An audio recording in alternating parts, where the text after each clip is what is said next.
नारायणं नमस्कृत्यं नरं चैव नरोत्तमं देवीं सरस्वतीं व्यासं ततो जयमुदीरयेत्। श्री कृष्ण गोविंद हरे मुरारी, हे नाथ नारायण वासुदेव। आज परम पवित्र मोक्षदायिनी पापहारिणी एकादशी है और आज उसी की एकादशी के बारे में आपको बताते हैं, उसकी कथा, उसका महात्म्य और कैसे इस एकादशी का व्रत किया जाता है। तो भगवान श्री कृष्ण से धर्मराज युधिष्ठिर जी इसी एकादशी के महात्म्य के बारे में पूछ रहे हैं।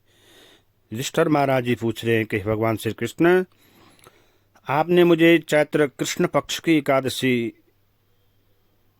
के महात्म्य के बारे में अच्छी तरह से बताया। आप मुझे चैत्र शुक्ल पक्ष की एकादशी का नाम बताइए, उसका क्या महात्म्य है, उसमें किसकी पूजा की जाती है।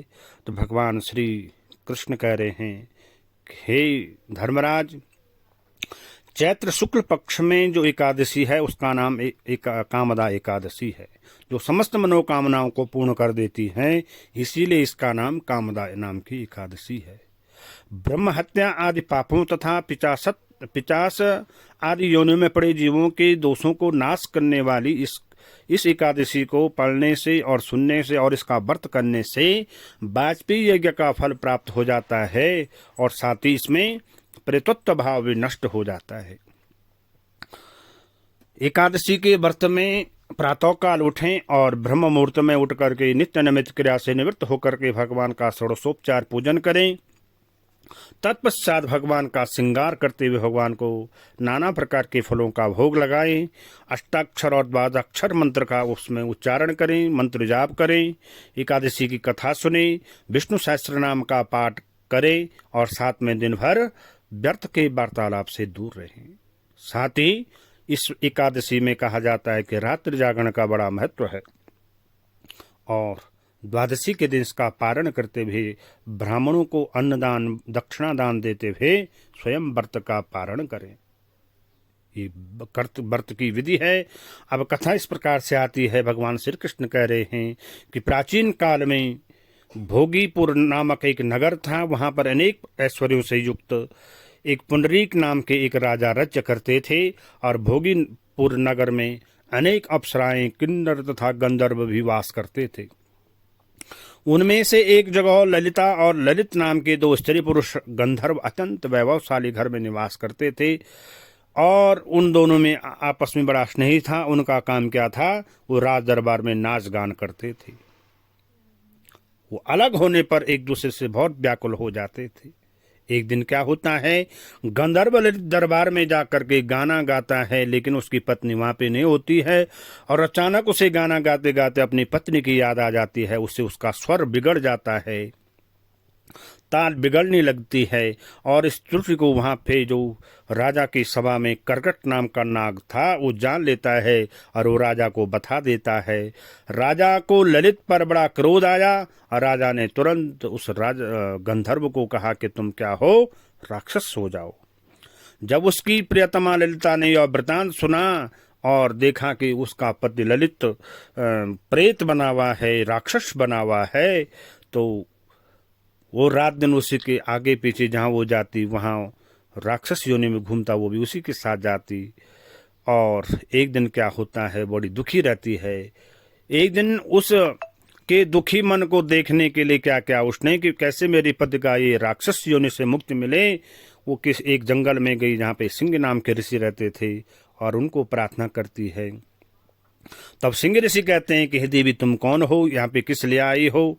तो ललिता बोले, हे मुनि, मेरा नाम ललिता है। मेरा पति राजा पुंडरीक के हिसाब से विशाल काय राक्षस हो गया है, इसका मुझको महान दुख है। उसका उद्धार कैसे हो, कोई उपाय बतलाए। तो सिंह ऋषि कहते हैं कि हे गंधर्व कन्या, अब चैत्र शुक्ल पक्ष आने वाली है, जो आज है, जिसका नाम कामदा नाम की एकादशी है। इसका व्रत करने से मनुष्य के सब कार्य सिद्ध होते हैं। हे गंधर्व कन्या, यदि तू कामदा एकादशी का व्रत और रात्रि जागरण और द्वादशी में उसका पारण करके उसका जो पुण्य होगा उसका फल अपने पति को देगी, तो वो शीघ्र ही क्या होंगे, राक्षस योनि से मुक्त हो जाएंगे और राजा का वो श्राप भी अवश्य में वो शांत हो जाएगा। ललिता ने मुनि की बात आज्ञा का पालन किया और एकादशी का फल देते ही उसका पति राक्षस योनि से मुक्त होकर के अपने पुराने स्वरूप को प्राप्त हुआ। फिर अनेक सुंदर वस्त्राभूषणों से युक्त होकर के ललिता के साथ वो विहार करने लगे। दोनों विमान में बैठकर के स्वर्गलोक को प्राप्त हुए। ऐसी मान्यता है इस व्रत को विधिपूर्वक करने से समस्त पाप नष्ट हो जाते हैं तथा राक्षस आदि की योनि भी छूट जाती है। संसार में इसके बराबर कोई और दूसरा व्रत नहीं है। भगवान श्री कृष्ण कहते हैं, हे धर्मराज जी, इसकी कथा पढ़ने या सुनने से वाजपेयी यज्ञ का फल प्राप्त होता है। तो एकादशी का जो माहात्म्य है बड़ा ही सुंदर और अद्भुत है। इसका व्रत करने से और इसकी पूजा करने से निश्चित ही भगवान का सानिध्य प्राप्त होता है। आइए हम इस दिव्य और पुण्य एकादशी का व्रत करके भगवान के दिव्य दर्शनों का भी लाभ प्राप्त करें। आपको सबको कामदा एकादशी व्रत की बहुत बहुत शुभकामनाएं। भगवान श्री हरि आपकी समस्त मनोकामनाएं पूर्ण करे, यही कामना है। आए साथ में भगवान श्री राधा कृष्ण मंदिर की गर्भगृह का भी दर्शन करें। श्री कृष्ण गोविंद हरे मुरारी, हे नाथ नारायण वासुदेवा, हे नाथ नारायण वासुदेवा, हे नाथ नारायण वासुदेवा।